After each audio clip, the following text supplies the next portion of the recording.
Това е общностният център Хасково за работа с деца с увреждания и в риск. Днес е 1 юни и е голям празник.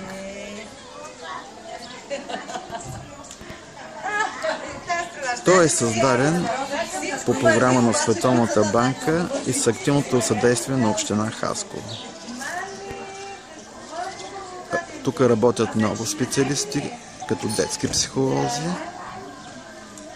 логопеди, педиатри и социални работници.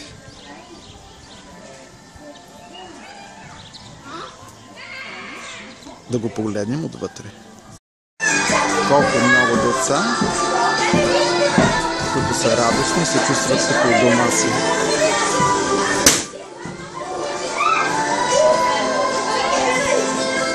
Това е залата за интегрални игри.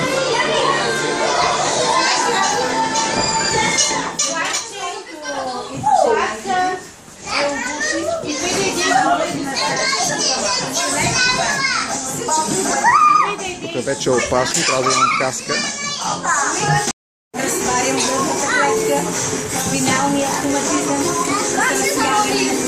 Това е нашата рехабилитаторка.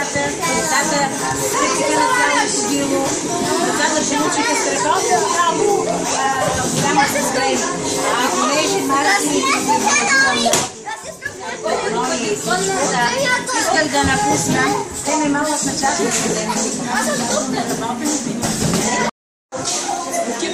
Продължаваме разходката.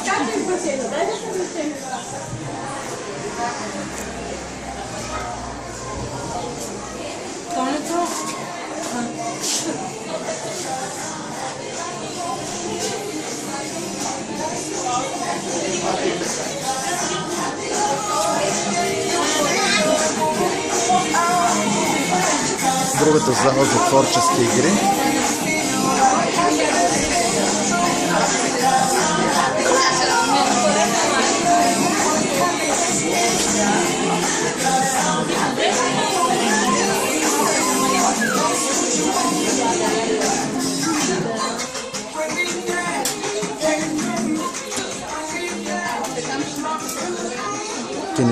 Кинезитерапевт, логопед,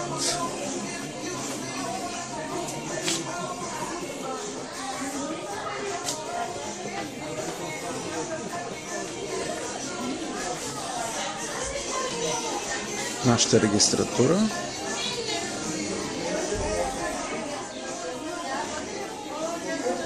и нашите кабинети лекарски.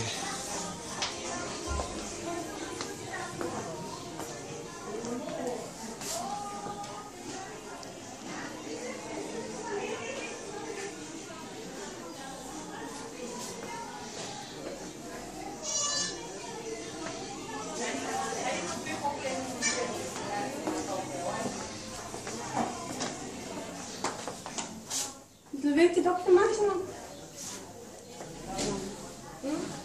Вътре ли, доктор Манчева? В голямата зала.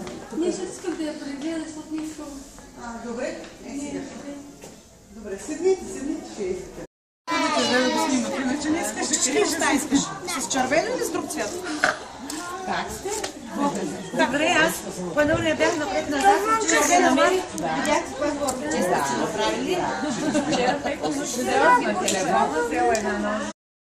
И така, ако вашето дете е с увреждане в Хасково, във възраст от 0 до 7 години, има някакви проблеми с развитието и болести, заповядайте в нашия общностен център.